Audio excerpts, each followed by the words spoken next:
Je m'appelle Denis Mukwege. Je viens d'un pays le plus riche de la planète.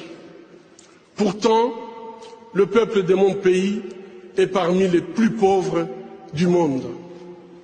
La réalité troublante est que l'abondance de nos ressources naturelles, or, coltan, cobalt et d'autres minéraux stratégiques, alimente la guerre, source de la violence extrême et de la pauvreté abjecte en République démocratique du Congo. Nous aimons tous les belles voitures, les bijoux, les gadgets. J'ai moi-même un smartphone.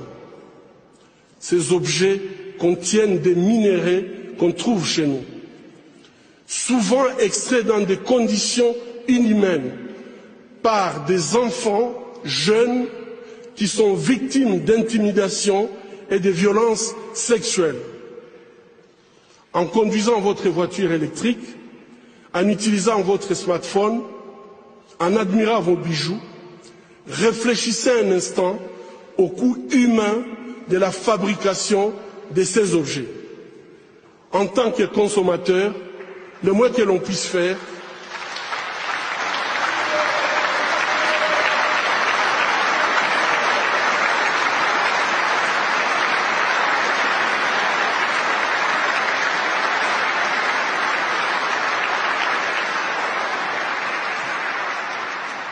en tant que consommateur, le moins que l'on puisse faire est d'insister que ces produits soient fabriqués dans le respect de la dignité humaine. Fermer les yeux devant les drames, c'est être complice. Ce ne sont pas seulement les auteurs de violences qui sont responsables de leurs crimes, mais aussi ceux qui choisissent de détourner les regards. Mon pays est systématiquement pillé avec la complicité des gens qui prétendent être nos dirigeants.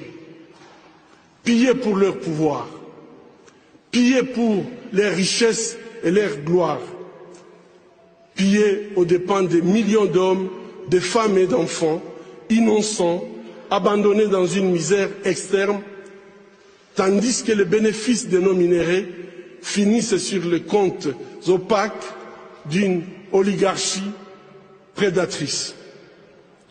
Cela fait 20 ans, jour pour jour, qu'à l'hôpital de Panzi, je vois les conséquences de cette mauvaise gouvernance de mon pays.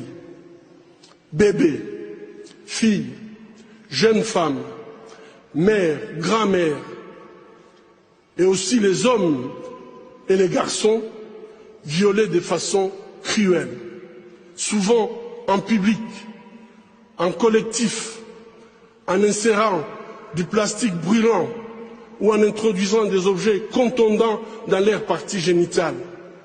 Je vous épargne des détails. Le peuple congolais est humilié, maltraité, massacré depuis plus de 2 décennies au vu et au su de la communauté internationale.